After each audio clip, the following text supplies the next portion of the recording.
सभी को नमस्कार। आज हम राजस्थानी चित्रकला के अंतर्गत हाड़ौती क्षेत्र की चित्रकला के विषय में अध्ययन करेंगे।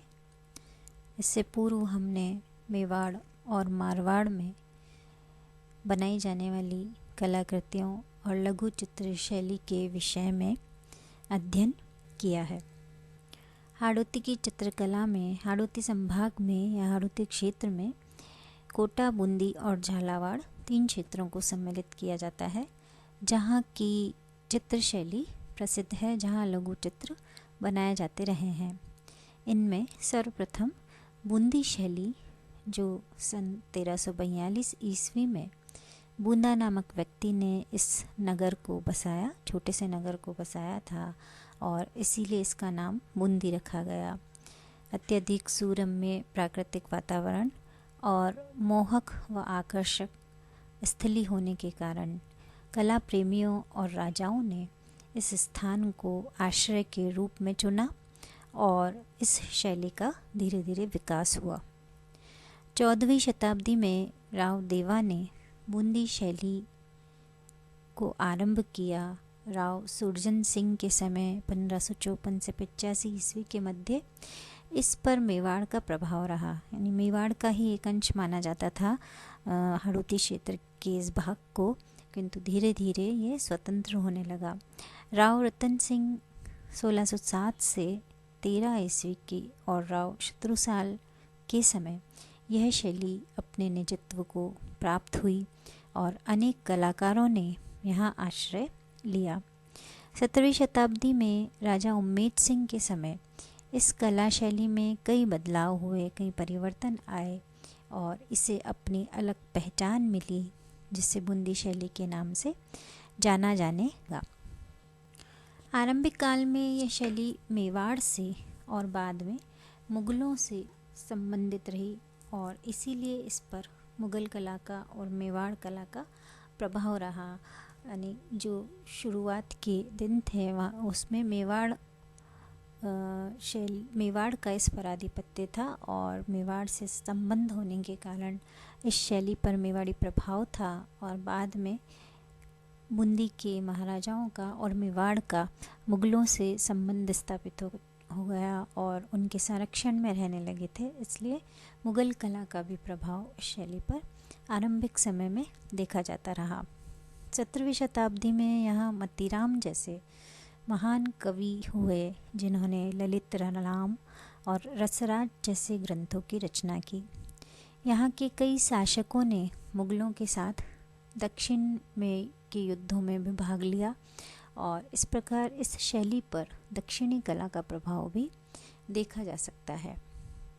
राज्य संग्रहालय लखनऊ के चित्र संकलन में बूंदी शैली के लघु चित्र सुरक्षित हैं, जिनमें सबसे प्राचीन और सबसे उत्कृष्ट चित्र श्रृंखला है 1660 ईस्वी में बनी हुई रसिक प्रिया, जिसके 7 चित्रों की श्रृंखला इसी संग्रहालय में आज भी स्थित है। इसके अतिरिक्त राग रागिनियों पर आधारित चित्र, शबीह चित्र, पौराणिक आख्यान के चित्र, पशु पक्षियों के चित्र और प्राकृतिक चित्र इस शैली में बहुत अधिक बनाए गए हैं, जो 1775 से 1800 ईस्वी के मध्य अधिक बने हैं।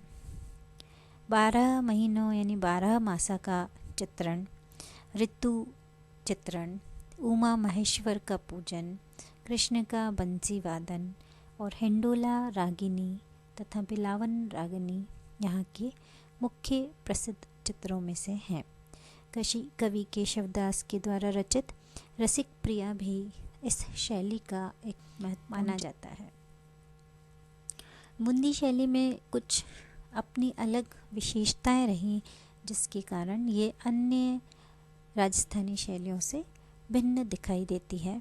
उनमें सबसे प्रमुख विषय नायक नायिका से संबंधित थे। ऋतु चित्रण यहाँ बहुत अधिक हुए हैं। 12 मासा के चित्र बहुत ज़्यादा बनाए गए हैं। 12 ही ऋतुओं को अलग अलग करके या साथ में एक साथ चित्रण किया गया है।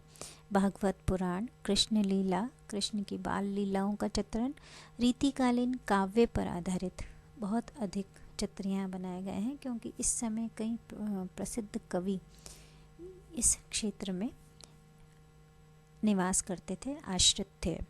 दरबारी दृश्य, अंतःपुर के दृश्य, अंतःपुर के दृश्यों को भी बुंदी शैली में बहुत अधिक बनाया गया है, और साथ में भवन के दृश्य, महल, अट्टालिकाएँ भी बहुत अधिक बनाई गई हैं।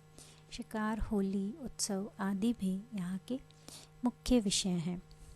इसी प्रकार प्रकृति चित्रण, चारों ओर से पहाड़ों से घिरा हुआ और सघन वनस्पति से लदा हुआ वन, उपवन, वाटिकाएं, पशु पक्षी, मोर, बंदर, हाथी, मृग, गिलहरी, सरोवर में क्रीड़ा करती बतखें, बगुलों के झुंड, कबूतर आदि यहाँ की चित्र शैली के मुख्य विषय रहे, और प्रकृति चित्रण अत्यधिक होने के कारण बहुत ही सुरम्य वातावरण में ये चित्राकृति की गई है।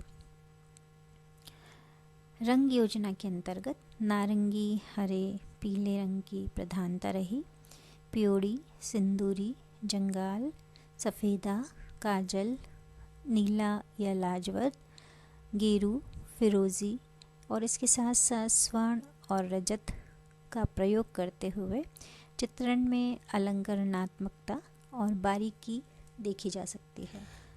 वस्त्र विन्यास मुगल शैली से मिलता जुलता है, जिसमें लंबा जामा, पटका, आभूषण, मोतियों की माला, कान में जड़ाऊ बूंदे आदि बनाए गए हैं। स्त्री आकृतियों में काले लहंगे, पारदर्शी लाल चुंदरी, धवल कंचुकी, सिर पर बोरला, गले में कंठी, नाक में नथुनी, हथफूल, बिंदी, भुजाओं में भुजबंद हैं। स्त्री आकृतियाँ लंबी, पतली, इकहरी, पतले अधर वाली और परवल जैसी आँखों वाली है, जिसमें नुकीली नाक और गोलाकार मुख पर सौम्यता के भाव दिखाई देते हैं। इसके अतिरिक्त बूंदी शैली में भवनों, अट्टालिकाओं एवं झरोखों का अंकन बहुतायत से हुआ है। हाशियों में अलंकरण के साथ लाल, हिंगुल, हरे रंग का प्रयोग, रेखाएं कोमल, गतिशील और बारीक हैं। छाया प्रकाश के लिए यहाँ तिरछी रेखाओं का प्रयोग किया गया है। इस प्रकार यह शैली अपने सुंदर प्राकृतिक वातावरण, ऊंचे भवनों तथा सौम्य भावपूर्ण अंकन के लिए अपनी विशेष पहचान रखती है।